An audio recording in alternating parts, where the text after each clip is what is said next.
விஜய் ரூமில் இருக்கார். அப்போ காவேரி வராங்க. சரி தூங்கலாம் அப்படின்னு சொல்லிட்டு வராங்க. வரும்போது யோசிக்கிறாங்க, ஐயோ இவர்கிட்ட போய் தூங்குறது எப்படியா இருந்தாலும் நம்மளை ஏதாவது சொல்லி கிண்டல் பண்ணுவாரே, என்ன பண்ணுறதுன்னு தெரியலையே அப்படின்னு சொல்லிட்டு அப்படியே யோசிச்சுட்டே இருக்காங்க. அப்படியே போகிறாங்க உள்ளே.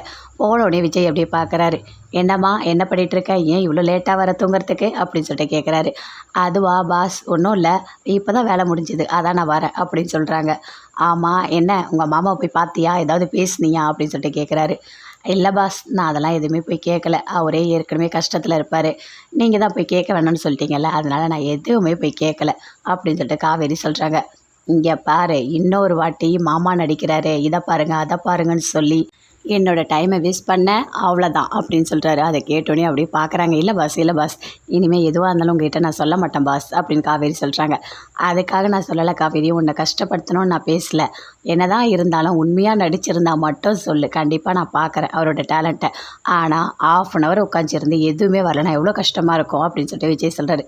சரி பாஸ், நானே ஏற்கனவே ரொம்ப கஷ்டத்தில் தான் இருக்கேன், விடுங்க, அதையே பேசிகிட்டு இருக்க வேண்டாம், சரி நான் படுக்கிறேன் அப்படின்னு சொல்லிட்டு காவேரி படுக்கிறாங்க. இந்த பக்கம் விஜய் படுக்கிறாரு. படுக்கும்போது அப்படியே பயங்கரமாக மனசுக்குள்ளே சிரிச்சிட்டே இருக்காரு.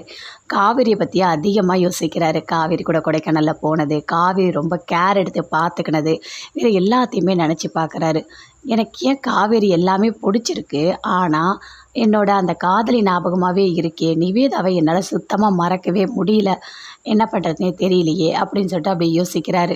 பயங்கரமாக ஃபீல் பண்ணுறாரு. அப்போ நிவேதாவோட ஃபோட்டோவை எடுத்து பார்க்குறாரு.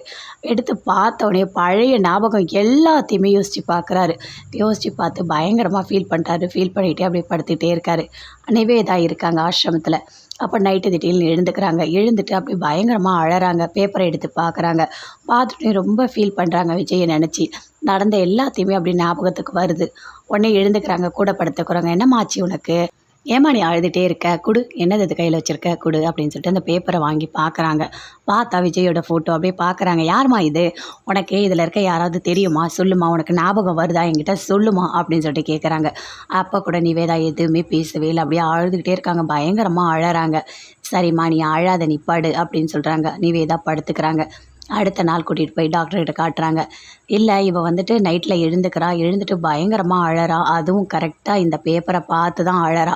இதில் இருக்கவங்க யாராவது தெரியுமா என்னன்னு எனக்கு தெரியல, ஆனால் நான் கேட்டேன், நிவேதா எந்த பதிலுமே சொல்லலை அப்படின்னு சொல்லிட்டு கூட இருக்கவங்க சொல்கிறாங்க. அப்போ டாக்டர் செக் பண்ணுறாரு. இருங்க நான் சொல்கிறேன் அப்படின்னு சொல்லிட்டு செக் பண்ணிவிட்டு சொல்கிறாரு. ஆமாம், அந்த பொண்ணுக்கு பழைய ஞாபகம் எல்லாமே திரும்ப ஆரம்பிச்சிடுச்சு. கண்டிப்பாக இந்த பொண்ணு வந்துட்டு அவங்களுக்கு தெரிஞ்சவங்கள தான் பார்த்துருக்கு அப்படின்னு சொல்கிறாரு.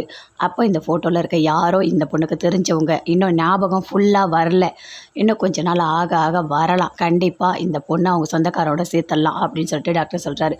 அதை கேட்டோடனே கூட இருக்கவங்க பயங்கரமாக சந்தோஷப்படுறாங்க. ரொம்ப சந்தோஷம் டாக்டர், இந்த பொண்ணுக்கு ஞாபகம் வந்தால் மட்டும் போதும் அப்படின்னு சொல்கிறாங்க. நீங்கள் எப்போவுமே அடிக்கடிக்க நோட் பண்ணிகிட்டே இருங்க, எதுவாக இருந்தாலும் என்கிட்ட சொல்லுங்கள், அதுக்கு தகுந்த மாதிரி நம்ம ட்ரீட்மெண்ட் எடுத்துக்கலாம் அப்படின்னு சொல்லிட்டு டாக்டர் சொல்கிறாரு. அங்கே அது நிவேதாவை கூட்டிகிட்டு வராங்க. இங்கே பாருமா, நான் சொல்கிறது உனக்கு புரியுதா, உனக்கு ஏதாவது ஞாபகம் வந்தா நீ என்கிட்ட சொல்லு அப்படின்னு சொல்லிட்டு அப்படி பேசிக்கிட்டே கூப்பிட்டு வராங்க. குமரன் கடையில் துணி தச்சிட்டே இருக்கார். அப்போ நிவின் வராரு. வந்தவனே கேட்குறாரு, என்னென்ன இதோ நீ நடிச்சிருக்க வரும்னு சொன்ன, நானும் நாடகம் பார்த்தா ஆனால் நீ வரவே இல்லை அப்படின்னு சொல்லிட்டு நிவின் சொல்கிறாரு. எனக்கும் அதான் நிவின், ரொம்ப வருத்தமாக இருக்குது. நான் அந்த சின்ன கேரக்டரில் நடித்தேன், ஆனால் இது வந்து கொஞ்சம் பெருசாகும், நான் நல்லா வருவேன்னு நினச்சேன், ஆனால் எதுவுமே நடக்கவே இல்லை, கொஞ்சம் லாங்காக இருக்குன்னு சொல்லிட்டு சீரியலில் அந்த சீனை கட் பண்ணிட்டேன்னு சொல்கிறாங்க. எனக்கு ரொம்ப வருத்தமாக இருக்குது தெரியுமா, வீட்டில் கூட எல்லாருமே சீரியலை பார்த்துட்டு இருந்தாங்க, ஆனால் கடைசி வரைக்கும் நான் வரவே இல்லை, எனக்கே ரொம்ப வருத்தமாக இருக்குது அப்படின்னு சொல்லிட்டு குமரன் சொல்கிறாரு. விடுண்ணே, இது என்ன பெரிய விஷயமா, உனக்கு சீரியலில் நடிக்கணும்னு ஆசையாக இருந்தால் சொல்லு, ஏதாவது வாய்ப்பு கிடைச்சா கண்டிப்பாக நான் உனக்கு சொல்கிறேன் அப்படின்னு சொல்லிட்டு நிவின் சொல்கிறாரு. இல்லை நிவின், எனக்கு அப்படிலாம் ஒன்றும் ஆசை இல்லை அப்படின்னு குமரன் சொல்கிறாரு. அதை கேட்டோன்னே நிவின் ரொம்ப ஃபீல் பண்ணுறாரு. சரி விட்டுனா, இதெல்லாம் ஒரு பெரிய விஷயமா பார்த்துக்கலானே அப்படின்னு சொல்லிகிட்டே இருக்காரு. அதுக்குள்ளே நிவினுக்கு ஃபோன் வருது. சரி நான் போயிட்டு வரேன் அப்படின்னு சொல்லிட்டு அங்கேருந்து நிவின் வராரு. வந்தவனே வர வழியில் பார்க்குறாங்க யமுனாவை. பார்த்தவொடனே என்னாச்சு, எதுக்காக நீ ஃபோன் பண்ணிகிட்டே இருக்க அப்படின்னு சொல்லிட்டு நிவின் கேட்குறாரு.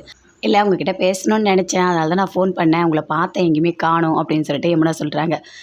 என்ன ரொம்ப எமர்ஜென்சியாக என்ன அப்படின்னு சொல்லிட்டு கேட்குறாரு. அதெல்லாம் ஒன்றும் இல்லை, நம்ம விஷயம் அக்காவுக்கு தெரிஞ்சிடுச்சு அப்படின்னு சொல்கிறாங்க. யாருக்கு, காவேரிக்கு தான் அப்படின்னு சொல்கிறாங்க. என்னது, காவேரிக்கு நம்ம விஷயம் தெரியுமா, என்ன நம்ம விஷயம் அப்படின்னு சொல்லிட்டு நிவின் கேட்குறாரு. நீங்கள் தானே சொன்னீங்க நான் கலெக்டர் ஆகிட்டா என்னை கல்யாணம் பண்ணிக்கிறேன்னு அப்படின்னு சொல்லிட்டு யமுனா சொல்கிறாங்க. அதை கேட்டோன்னே நிவின் பயங்கரமாக ஃபீல் பண்ணுறாரு. ஐயோ கடவுளே, நாம் ஒன்று சொன்னால் இவ ஒன்று நினச்சிட்ருக்கா, இதெல்லாம் நடக்கவே நடக்காது அப்படின்னு சொல்லிட்டு நிவின் மனசுக்குள்ளேயே நினைக்கிறாரு. என்ன நிவின் யோசிச்சுட்ருக்கீங்க அப்படின்னு சொல்லிட்டு யமுனா சொல்கிறாங்க. நீ ஃபஸ்ட்டு கலெக்டர் ஆக, அதுக்கப்புறம் எதுவாக இருந்தாலும் பார்த்துக்கலாம், சரி எனக்கு டைம் ஆச்சு, நிறைய வேலை இருக்குது அப்படின்னு சொல்லிட்டு நிவின் போகிறாரு. என்ன உடனே போகிறீங்க அப்படின்னு சொல்லிட்டு யமுனா கேட்குறாங்க.